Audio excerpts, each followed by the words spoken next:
Basically میں بتا دیتا ہوں نارمل سب سے ایزی سٹانس تو ہے وہ یہ ہوتا ہے کہ آپ آرام سے بیٹھے ہوئے اور یہ جو آپ دیکھ رہے ہیں میرے پنجے جو ہیں وہ اس وقت گراؤنڈ کے اوپر ہیں.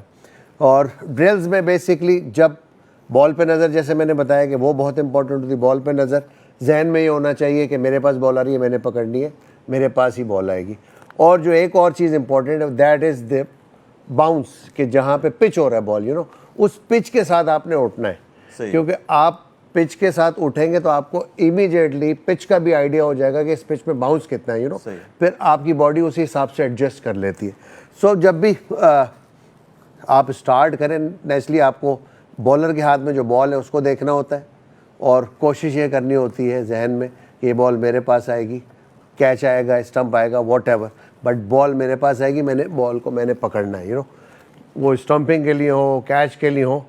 تو یہ بیسک ہے اور اس کی ہوتی ہے ریپیٹیشن. آپ یہ ڈرل کرتے رہے, کانسٹنٹلی کرتے رہے, ایک ٹائم آئے گا آپ کے مائنڈ میں کوئی چیز نہیں آئے گی, آپ کے مائنڈ میں صرف ایک چیز ہوگی کہ میں نے بال پکڑنی ہے.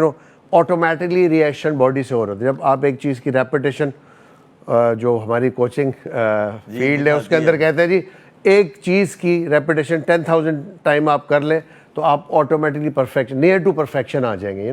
اسی طرح فاسٹ بالر کے اوپر بھی آل ڈپینڈس پچ میں باؤنس کتنا آپ کو ڈسٹینس لینا ہے, پچ سے کتنی دور بیٹھنا ہے, کتنا باؤنس ہے پچ کے اندر جہاں پہ آپ ایزیلی گیدر کریں. آپ کو بیسکلی یہ جو نی ہائٹس ہے اس کے اوپر بال کو پکڑنا ہوتا ہے تو اس حساب سے پچ میں جتنا بھی باؤنس ہوگا اس حساب سے آپ نے ڈسٹینس مینٹین کرنا ہے. Naturally it depends on the bowler space also, کہ ہلکا پیس والا بالر ہے تو آپ کو نیچرلی آگے آنا پڑتا ہے. شعیب ٹائپ, وسیم بھائی ٹائپ یا وقار ٹائپ ہے تو بہت زیادہ دور چلنا ہے. مجھے وہ بھی یاد ہے کہ وسیم بھائی جب سلو بال کرنے لگتے تھے وہ آپ کو سگنل دیتے تھے, یا یوں کرتے تھے یا یوں کرتے تھے. بالکل ایسا ہوتا تھا, حقیقتاً ہوتا تھا. اور یہ آج کل کی کرکٹ میں انفارچونیٹ دیکھ رہا ہوں کہ لیگ کر رہا ہے.